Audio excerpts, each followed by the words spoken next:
क्या समुद्र के नीचे एक प्राचीन पुल वास्तव में मौजूद है? क्या नासा की सैटेलाइट तस्वीरों में दिख रहा है रामायण का सेतु? और क्या वैज्ञानिक भी अब मानने लगे हैं कि जो हमने सदियों से कहानी मानी वो शायद सच हो? आज हम एक ऐसे रहस्य से पर्दा उठाएंगे जिसने विज्ञान को भी सोचने पर मजबूर कर दिया है और आस्था को नया आधार दिया है। यह सिर्फ एक सेतु की कहानी नहीं है, यह उस पुल की कहानी है जो राम और रावण के युद्ध से पहले शिव की भक्ति से शुरू हुई थी।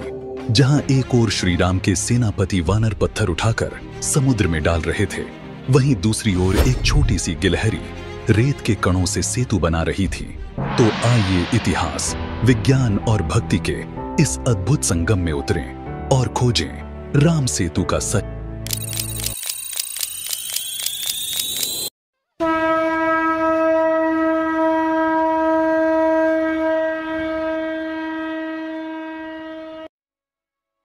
भगवान राम को हम विष्णु के अवतार के रूप में जानते हैं, परंतु जब उन्होंने रावण से युद्ध का निर्णय लिया तो सबसे पहले उन्होंने शिव की पूजा की। रामेश्वरम में उन्होंने शिवलिंग की स्थापना की। वही पवित्र स्थान आज भी रामनाथ स्वामी मंदिर के रूप में स्थित है। राम ने स्वयं शिव से शक्ति प्राप्त कर आगे का मार्ग प्रशस्त किया। इसलिए रामायण का यह अध्याय केवल वीरता का नहीं, बल्कि भक्ति, संयम और परमात्मा के प्रति समर्पण का प्रतीक है। अब चलिए दो महान ग्रंथों की ओर, वाल्मीकि रामायण और कंब रामायण। वाल्मीकि रामायण में सेतु के निर्माण का वर्णन अत्यंत स्पष्ट और विस्तार पूर्वक है। नल और नील, जिन्हें वरदान प्राप्त था कि वे पानी पर पत्थर तैरा सकते थे, उनकी अगुवाई में वानरों ने समुद्र पर सेतु का निर्माण किया। लेकिन तमिल भाषा में रचित कंबन रामायण एक नई दृष्टि लाती है। यह ग्रंथ केवल घटना नहीं बताता, यह समुद्र, सेतु और राम के बीच के आध्यात्मिक संबंध को उभारता है। कंब रामायण में समुद्र को जीवात्मा कहा गया है, राम को परमात्मा और सेतु को भक्ति का पुल, जिसके माध्यम से आत्मा परमात्मा से मिलती है। इससे यह स्पष्ट होता है, राम सेतु केवल एक भौतिक संरचना नहीं, बल्कि भारतीय मानस की आध्यात्मिक कल्पना का केंद्र है। अब आते हैं आधुनिक विज्ञान पर।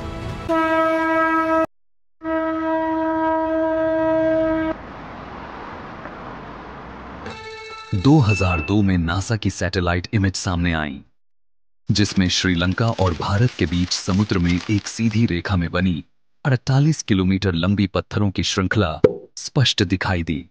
इसका नाम था एडम्स ब्रिज या रैम्स ब्रिज। लेकिन यह क्या है? कुछ वैज्ञानिक कहते हैं यह एक प्राकृतिक शोल है, लेकिन कुछ शोधकर्ताओं जैसे डॉक्टर बद्री नारायण का कहना है कि इस संरचना के नीचे मानव निर्मित पत्थर पाए गए हैं जो हजारों साल पुराने हैं। समुद्र की रेत तो 4000 साल पुरानी पाई गई, परंतु जिन पत्थरों से सेतु बना है वे लगभग 7000 साल पुराने माने गए। मतलब साफ है, पत्थर पहले रखे गए, रेत बाद में आई। क्या यह रामायण काल की संरचना का वैज्ञानिक प्रमाण हो सकता है? –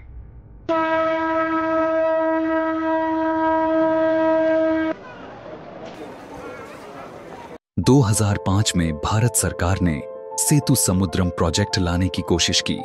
इस परियोजना का उद्देश्य था राम सेतु को काटकर शिपिंग रूट बनाना, परंतु इसका विरोध पूरे देश में हुआ। धार्मिक संगठनों, पर्यावरणविदों और इतिहासकारों ने एक सुर में कहा, यह भारत की धरोहर है। 2007 में सुप्रीम कोर्ट में याचिका दायर की गई। सरकार ने एक समय कहा, राम सेतु का कोई ऐतिहासिक आधार नहीं है, परंतु भारी जन दबाव के चलते वह स्टैंड वापस लेना पड़ा। आज भी ये मामला पूरी तरह न सुलझा है, न सेतु को सांस्कृतिक विरासत घोषित किया गया है।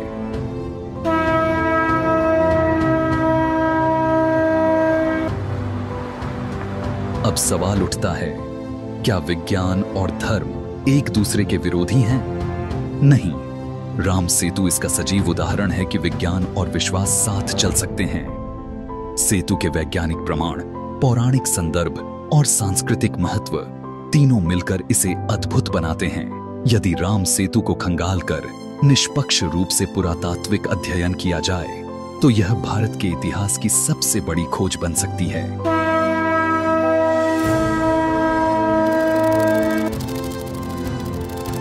रामायण में एक कथा है, जब सेतु बन रहा था, एक छोटी सी गिलहरी रेत के कण ले जाकर डाल रही थी।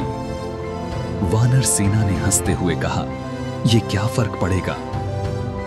राम मुस्कुराए। उन्होंने गिलहरी की पीठ पर उंगलियों से प्यार भरा स्पर्श किया। तब से उसकी पीठ पर 3 धारियां बन गईं। यह कथा केवल एक जीव की नहीं है, बल्कि यह संदेश है, हर छोटा प्रयास भी इतिहास बना सकता है।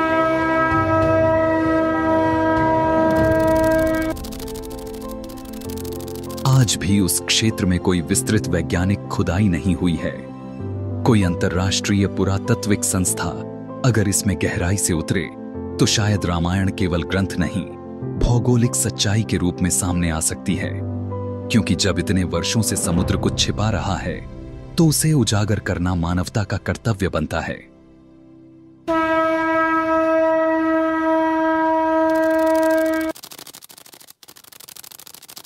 रामेश्वरम भारत का दक्षिणतम द्वीप है, जहां बंगाल की खाड़ी और हिंद महासागर एक दूसरे से मिलते हैं। यह क्षेत्र समुद्री ज्वार भाटों, उथले पानी और प्रवाल भित्तियों से भरपूर है।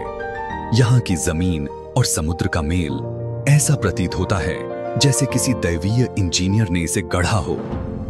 आज भी वैज्ञानिक इस इलाके की संरचना को फुली मैप नहीं कर पाए हैं।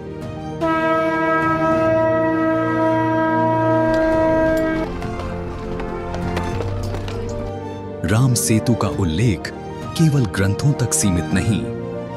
कबीर, तुलसीदास, नामदेव जैसे संतों ने अपनी रचनाओं में इसका उल्लेख किया है।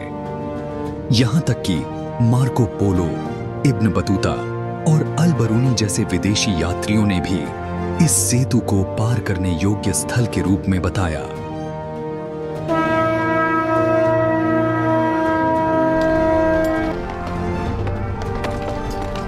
हर संस्कृति में प्रतीक होते हैं, लेकिन भारत की विशेषता यह है कि यहाँ प्रतीकों में चेतना होती है। राम सेतु कोई पत्थरों की कतार भर नहीं है, यह चेतन मन और अचेतन विश्वास के बीच का सेतु है। मनुष्य जब किसी महान कार्य को करता है तो वह केवल तर्क से नहीं, विश्वास से भी प्रेरित होता है। राम सेतु हमें बताता है कि कभी-कभी वो पुल जो हम अपने अंदर बना रहे होते हैं, वो बाहर के समुद्र से भी बड़ा होता है।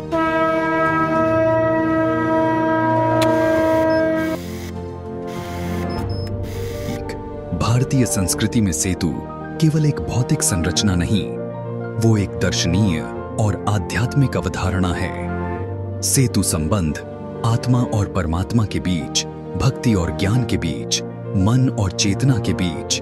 राम ने समुद्र पर जो सेतु बनाया वो वास्तव में धर्म और कर्म के बीच पुल था।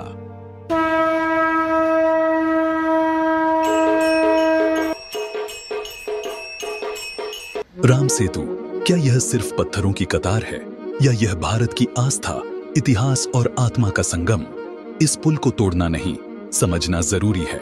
यह हमें जोड़ता है अतीत से, परंपरा से और उस आत्मबल से जिससे एक मर्यादा पुरुषोत्तम ने समुद्र के गर्व को चीरकर सत्य की राह बनाई थी। राम सेतु एक पुल जो इतिहास और आस्था के बीच है, एक संरचना जो भारत के मनोविज्ञान में गहराई से बसी हुई है और एक स्मृति जो आने वाली पीढ़ियों के लिए अपने अस्तित्व से जुड़ने का माध्यम बन सकती है। आपसे एक निवेदन है, अगर आपको लगता है कि ऐसे इतिहास को फिर से सामने लाना जरूरी है तो इस वीडियो को लाइक करें, शेयर करें और हमारे चैनल हिस्ट्री रीइमेजिन्ड कहानियों में छुपा सच को सब्सक्राइब करें, क्योंकि कहानियां सिर्फ मनोरंजन नहीं होती, वो हमें हमारा सच दिखाती हैं।